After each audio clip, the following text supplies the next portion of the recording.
Hi, I'm Liz. And I'm Rhea. Welcome to Karma's My Bitch, a podcast about love, Sex, connection, abundance, joy, purpose, peace, and how life isn't simply the stories we tell ourselves. Season 7, Rhea.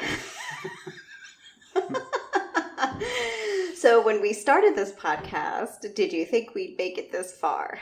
For me, these podcast episodes, I don't know how many people know this, and I know I've mentioned it before, but effectively what we do in these podcasts is that you create an outline, and then I ask questions, and you channel a lot of the podcast. Yeah.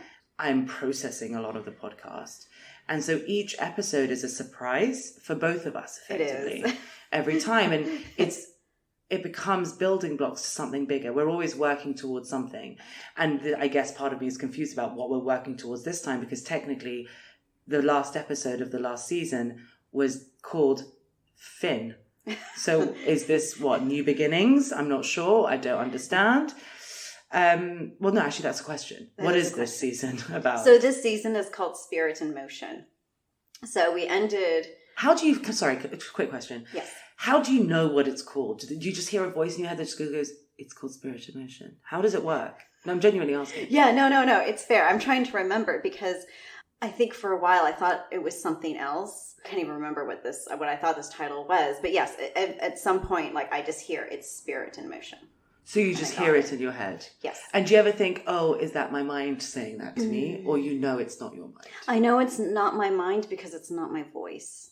Okay. But it's almost like my voice, but it's not. And you can feel... So for me, I can feel I know where my thoughts are coming from, my own personal thoughts, and it comes from a different part of my brain.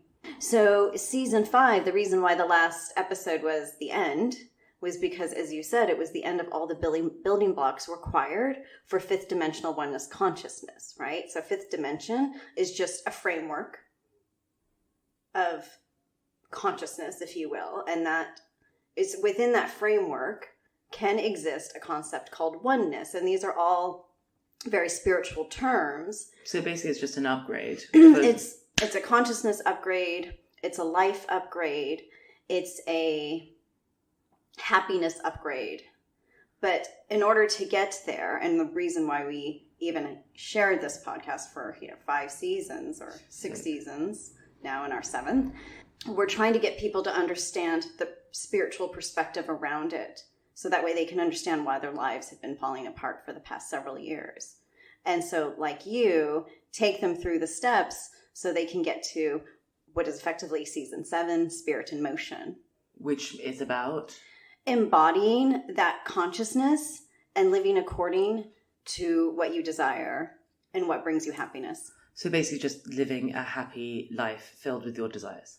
Which is purpose-filled, yeah. This is basically just how to navigate the new world. Yes. You in it. A new you in it, right? Well, it's just the new world is you, I guess. Yeah, true. But I think we'll also find ourselves, even through our healing, and I think this is the one distinction we have to make is, and you've experienced this as well, as you've kind of dealt with your karmic issues and your fears and your ego, is that as much as you change and your life more or less stays the same in relationships, you also have to learn how to navigate all the minefields and pitfalls where, you have a higher consciousness, but those around you and the world and your society don't necessarily match that consciousness. Yeah. When I was doing it, I felt very alone in it. Mm-hmm. But now I feel like when other people are doing it... No. I'm kidding. I know what you mean. I do know what you mean. But now I find a lot of people are doing it at the same time. Mm-hmm. That's what I mean. Yes. I felt lonely because I felt like I was the only one doing it because I felt like there was something only wrong with me. Yeah. But now looking back, I realized there was something wrong with all of us. Exactly. And I was just doing it because I was just really, it was either that or death, right? It was 2 choices. I can't, if I can't live as me, I don't want to live. So I had to figure out how to live as me.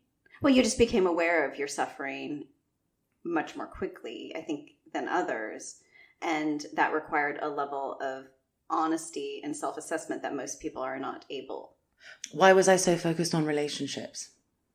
Why was that my thing?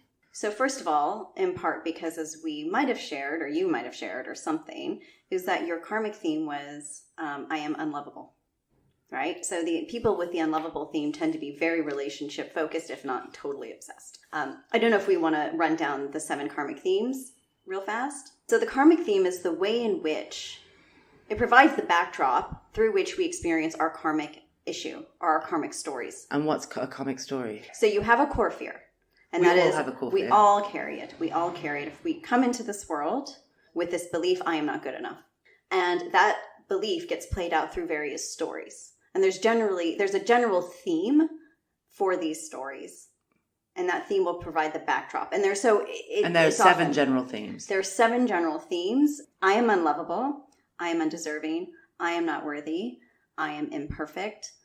I am broken. I am evil. I am nothing. Do you need to know what your karmic theme is in order to work through your karma? No, not necessarily, because again, the core fear is the same for everyone, which is I am not good enough. So really, in order to become the most powerful version of yourself, effectively get to the last episode of the last season, and to be able to live in this oneness, yes, is to get to the belief that I am good enough on every level. Precisely. Which is why we call it wholeness, because we have 4 levels, effectively, 4 bodies. Yes. Emotional, physical, mental, and spiritual. Yes.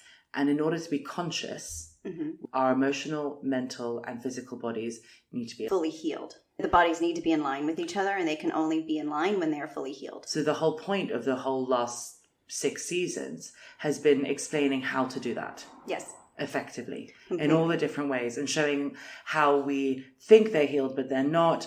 The hacks that we try and bypass in order to heal them, but they're not. How to heal them, which is effectively making choices. And then how, once they're healed, integrating the spiritual body into the mix in order to get into higher consciousness. That's right. Yeah. And so in order to be in 5D oneness, you need the spiritual 7, consciousness. You need to be in higher consciousness? Yes. Because to be in higher consciousness, which is a whole healed spiritual body, it doesn't mean that you have to think, I am God, or that I am divine. We don't really have to think in any of those new agey or spiritual terms. We just have to be able to live in love. It doesn't mean to love other people. We just have to know what that means. And so the issue and why we have been breaking apart relationships, in part because that was sort of the crux of your issue or the way in which you played out your theme, was because it's our relationships that have been in crisis because we've really been having to confront them all. Okay. In order to facilitate our healing. Because relationships in 5D, well, everything in 5D is relational.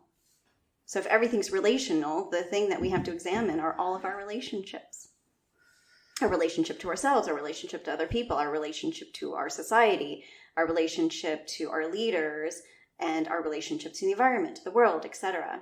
Can you be in 5D and have some dysfunctional relationships? No. You can be aware of the dysfunction in certain relationships, but you're not playing in them. We say that 5D is all relational, but so is 3D. In a different way. Hear me out. Okay. Separation. I'm like, oh, okay. Separation, effectively, that there is a right and a wrong, a black and a white, a good and a bad, which creates rules which basically govern all our behavior. Okay. And we use judgment and shame to keep us in line. Okay. Right? In order to do all of that, we do it because we think someone else is going to give us something. Right? So in some fucked up way, 3D was the kind of fucked up version of relationships, all of them.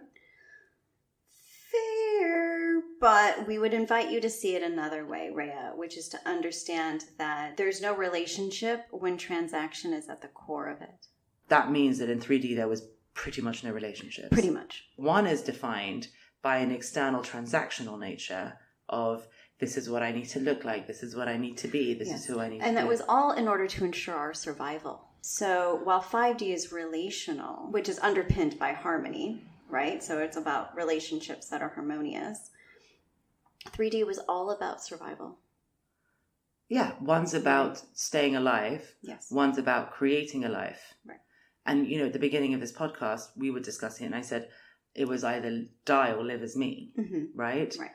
Because for me, the 3D of just surviving, I didn't want to survive anymore. So my choices weren't survive or live as me. Yeah. My choices became die or live as me. Yes. And that is live as me is what I would call 5D. Live as you in integrity. Well, live as, because I mean, obviously the longer version of live as me is live as me and be loved for it. Live as me and, you know, enjoy my life. Live as me and have the things that I desire, experience the things that I desire, be happy every morning. Live as me and for it to work out effectively. Right. Yeah. Because for that to really work, it's live as me as the healed me. Yeah. Not the broken me that's just trying to run away from all of my problems and my dysfunction. No, yeah. So as you had said before, part of your end goal was I would be married by the end of a certain season. And you're not, and you're okay with that now. I'm actually quite happy about it. Amen. Because marriage as an institution that was very 3D based, again, that was all about survival. And it was really what helped keep 3D together. One of the really big underpinnings of 3D and separation, which was one of the few ways in which we can convince ourselves we could ever experience love, is falling apart. And it's going to continue to fall apart. And I know we've alluded to that before, but it's really happening, Rhea. Like the reality of it is coming. And more than what people realize. This is not just people are going to be divorcing and there's just going to be a high divorce rate over a certain amount of time. And then, you know, it'll kind of even itself out. This is the watershed moment for that particular institution, because not only are we going to see fewer people get married, we're just going to see a lot of other types of relationship take its place. Okay. And that's going to happen over a couple of generations before we really think, wow, marriage is so outdated, it's so antiquated, which we kind of know it already is, but it still feels quite present because we know enough married people that we think, okay, maybe it's less normal, but it's still normal. It's going to seem very abnormal. Oh, wow. Yeah. So what will marriage even mean then? I mean, you're married. I am married. Maybe in the next lifetime I won't be if I come back, which I maybe probably won't after this. Marriage, for people who are choosing to stay married through all of this, right? Because nobody's been immune to troubles and stuff like that. It's a covenantal relationship. So covenantal relationship, and I have to use that phrase, so I'm really sorry if that's like a little religious-y or whatever, but a covenantal relationship is the most sacred type of relationship you can have. And it's effectively one that you have with the divine or with a God, or really that strongest relationship you can have to yourself. Right? So do I have a covenantal relationship with myself? Ask yourself that. I see myself as the most sacred being. I respect myself fully. I do everything in my betterment. That is a covenantal relationship. Like I completely honor myself inside out 100%. And it's not just because of some external belief system or mindset that I've decided to adopt. It's just because I know it from the inside out. So the answer is yes, I think I do. I do. But I know also that will just get deeper and deeper and deeper. So like in a year's time, I'm going to laugh that I thought I did now. If that makes sense. Yes, that makes perfect sense. And so for anybody wishing to get married now, or anyone who is already married, if they can't get to that point, it's not going to work. And so the fractures or fissures in an already existing marriage will get bigger and bigger and bigger until it finally breaks, unless the people in that relationship decide they want to heal it and they want to heal it together. Or people who are sort of on the precipice or on the cusp of like, oh, we've been together for a while. We always thought we'd get married, have kids, fill in the blank life. But I'm not sure why I don't feel like doing that. And it's because maybe I really do need to work on myself. Maybe there's something more. And part of that, interestingly, it's not in the outline, which is so much of marriage in the 3D sense was about creating the nuclear family. We do this because we're going to have kids. Now, the souls coming through, they do not need parents to stay together. They do not need dysfunctional parents. They need whole healed individuals who will effectively sponsor and partner with them in order for them to live their purpose. So they don't necessarily need to be born into a nuclear family and experience that sort of traditional makeup. They just need really cool, awesome people who can see them for who they are because they can see themselves for who they are. Yeah. That's cool. That's interesting. Nice. Yeah. Are you saying that all marriages are going to crumble? A lot of them will. And if the ones that really are not in integrity, there are people, they will probably spend a shit ton of energy trying to tape them back together, but they will continue to crumble and crumble and crumble if there's even an ounce of dishonesty, which means at least one or the other persons or both people are living in a level of denial, which a lot of people in marriages do. I'm kind of unhappy, but I don't know why. But I'm not going to own that because that might mean that my whole life will fall apart. So I'm just going to ignore it. Well, that was why I did it. Yeah. That was exactly why I wanted to get married. Yeah. Because I thought, this is what people do. They get married, they have kids. This is what makes them happy. That's actually what makes them unhappy. all the toxic shit I carry and all the emotion, like all the damage I carry and all the crap I've got, it's just going to magically go away when I meet someone. And, oh no, it's definitely not going to be the case that all my crap is going to come out and be mirrored by their crap. And we're just going to be flinging crap at each other until we're covered in shit. Oh no, it's going to be amazing. Right. And actually the total opposite obviously happened. Every single person I met showed me a new side of myself that I didn't apparently like. And I had to work through that and heal that. So for me, yes, relationships and the idea of marriage saved my life. But because I found out that all of it was what I thought it was and what I thought it would give me was actually the opposite. It did give me the covenantal union I so wanted, but it was with myself, which I know is so snooze. And I find that, like, even as I say it, it's like, oh my God, am I really one of those spiritual people who are like, love yourself, blah, blah, blah. No, that's not what I mean. Well, I kind of do, but it's also not what I mean. Because I also think that, like, I loved all the relationships I've had. I love the relationships I'm in. Like, there's nothing negative about those things. Everything, they all had reasons. Yeah. But I just realized that the more and more I faced the bits of me I didn't like, the better my relationships got. Yeah. Every single one. Yes.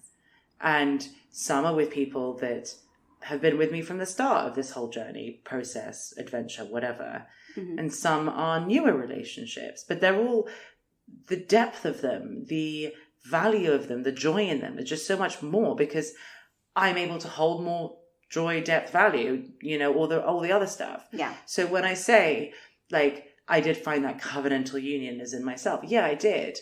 But I got to enjoy it with other people. So it's not like, oh, does that make sense? Oh, completely. Yeah. And so some of what you're describing is when you were with somebody and maybe they were reflecting back some part of you that you realized you didn't like. I mean, those are what we call karmic relationships. So when we're in the depth of our karma and we're burning out our issue through our stories and confronting our fears, those are not necessarily relationships that are going to last because they're not meant to last. They're just meant to help facilitate our healing so we can move on. And we often won't move on together because some of that's a bit traumatic. Some of it's a bit unpleasant. And so then we end up, you know, you choose to stay with them, then it just takes a lot more time and energy invested in order to not only heal yourself, but then heal all the, you know, the shared trauma so you can move on. And it is possible. It's possible. Because you guys did it. Not in the same way because he was never a karmic relationship. Because we had our own issues that didn't have to really do with each other. The issues that we might have had together as individuals was less about karma and more about, can we just keep making this work? Can we continue to choose each other and grow in our intimacy while we were confronting all of our personal issues? So how can you tell if something's a karmic relationship or not? Oh, there's like so many things. Sometimes you fall hard, fall fast. And sometimes it's, well, first, and you really can't get enough of each other. You just really want to be with them all the time. And there's just a lot of bullshit involved. And there's a lot of work.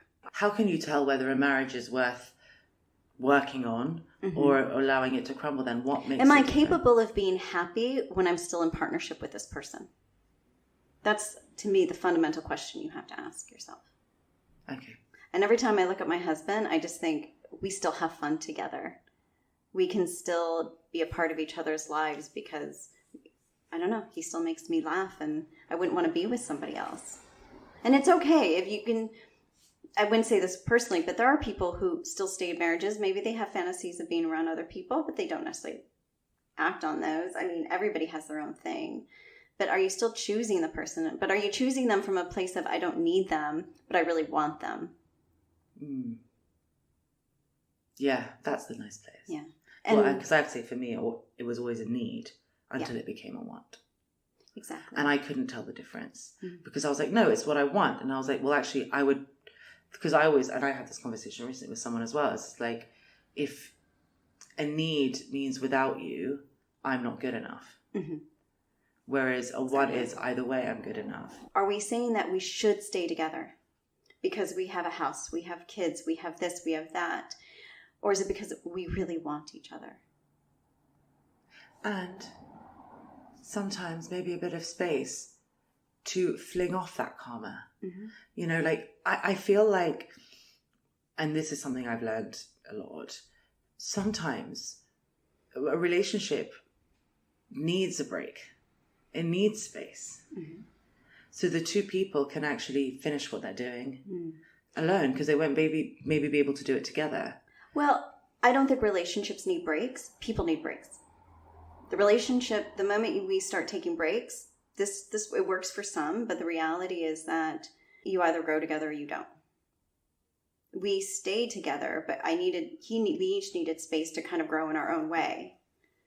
Right? No, but what I mean is sometimes you can grow together, but then you reach like a cap and actually you need to go and do something else for a bit and then maybe you can come back together later. Because I just think there's so many different, you know, part of 5D oneness that we haven't really touched on today is that there are no rules apart from respect. And everyone is divine. Mm-hmm. And you are the creator of your own life. So anything that you hear in these podcasts that you don't necessarily agree with, but actually for me it's different. Mm-hmm. Well, fair enough, for you it is different. Yeah. We're trying here to offer different perspectives and as many as we can. Mm-hmm. And sometimes it may seem complicated or confusing because of that. Yeah. But actually the only rule in all of this is if you are a whole healed individual and you know yourself, do whatever the fuck you want. Create your own rules as long as you respect yourself and others, which is why I guess we're talking about marriage, because when it comes to so many marriages nowadays, they aren't whole healed individuals respecting one another. It's two people figuring out their FOMO, their shit, their fears, and just hoping that, like literally hoping that the other person's going to catch them, sort them out and give them back in a different package. And that's not happening over and over and over again, no. Whether it is you're locked in a room with that person for a year and you still didn't sort it out, to whether it is whatever's happening. Often people are like kind of bashing their heads against the wall going, why is he not fixing me? Why is she not fixing me? Why are we not fixing each other? Yeah. Because the truth is you were never meant to. And so when I talk about us being divine and us being these whole healed individuals and then do whatever the fuck you want, totally. And I respect every choice you make. But the question is, before that, is it what are you giving away here in order to pretend that you think you're good enough? Well, often it's a person's truth or integrity. And by truth, I just mean really who they are. As you said, I couldn't live not being myself. And 3D taught us we did that for security. We did it for safety. Yeah. But I only found, and you know when I keep saying like, it was either death or live as me. Mm-hmm. The one thing, you know, we're speaking about relationships. The one thing that I notice is that so many relationships did die. Yeah. And just as a side note, a lot of them were reborn. Same people, friendships, all of that. But they did die. Yeah. Because I do think that when you're locked in a dynamic with someone, it's really difficult to grow and evolve sometimes. Yes. With that dynamic still existing. Mm-hmm. And sometimes a breakup can push us to grow and evolve. It can light a fire under our ass and be like, wow, I'm really fucking up here. Mm-hmm. Sometimes a breakup can force us to be like, wow, you know, I'm feeling lonely and crap and I want to figure out why so I don't need anyone. And sometimes it's just about, it's like for our growth and evolution. You know, and we say that a lot in a lot of the stuff that we have, but it brings us to a new point each time. Well, relationships begin and end with us, right? And so if every relationship we're in is a reflection of where we are. Is that what it is? And the one that we have to ourselves, the more healed we are, the better our relationships will be. Maybe not to the same person because they haven't done their own healing, or they're just avoiding, or they've diverged and done their own thing. But what you're describing a bit, and I think, so this was sort of like me describing higher consciousness, often those relationships will not come back together. What we're going to see more and more, and this is going to take a while, is the fact that when people go, they don't come back. Our consciousness is growing to that extent that it's really not about like, oh, can we find our way back to each other?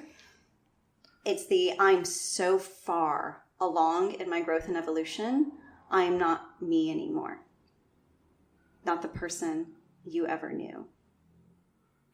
And so it's about also finding ourselves in relationships that will mirror that, and that will be so completely different from what we've ever known.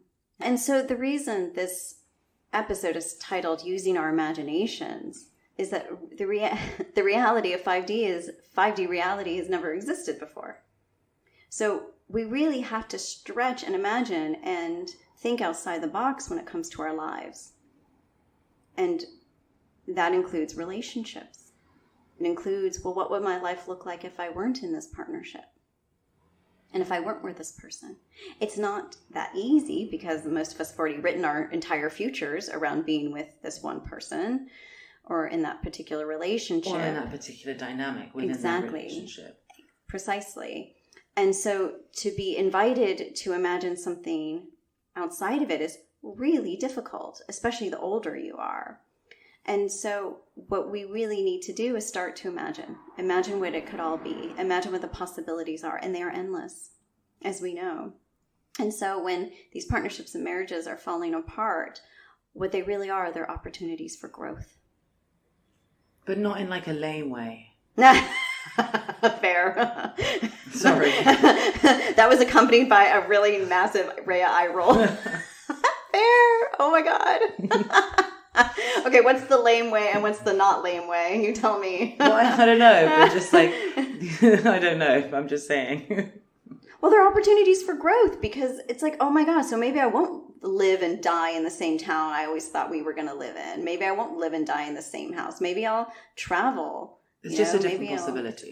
So many endless possibilities. Well, that's the whole point. And I think that's why I keep kind of coming back to this, is that 5D, this new world, this new place that we're kind of creating, it's not just like kind of being plopped down on our laps and then off you go, you walk into like an archway and then you're in like this different world. Mm-hmm. The 5D will exist because we act in a 5D way to make it exist. Yeah. So I'm going to talk about a really simple example, the more people who act in a certain way, the more it becomes a normal thing to do, mm-hmm. right? So effectively, to have a 5D world, you need a lot of people who believe in 5D principles. Yes. Who honor themselves, who don't, but that's it. Yeah. That's all it is. 5D literally comes from our behavior, from mm-hmm. our beliefs, from our actions. We create it by living it mm-hmm. in the simplest way. But part of that, living it, is going to be allowing for all the different ways in which we are creating and living it, because each one will have a different perspective and idea about that, right? Mm-hmm. And have a different imagination about that. So as kind of I said a bit earlier, I guess, but like we get to create it in any which way we want. Mm-hmm. So when we use our imaginations, the only question is, what do I truly desire?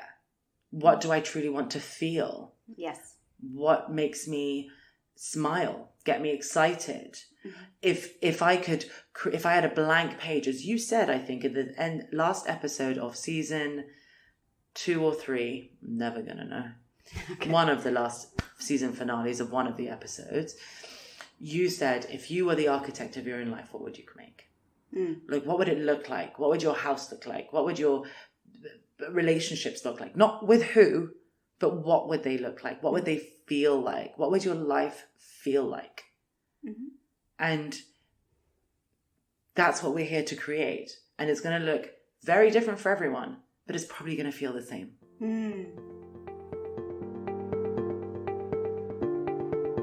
for listening. For more information, articles, and inspiration, find us at karmasmybitch.com and at karmasmybitch.insta. And if you liked what you heard, please subscribe and leave us a review.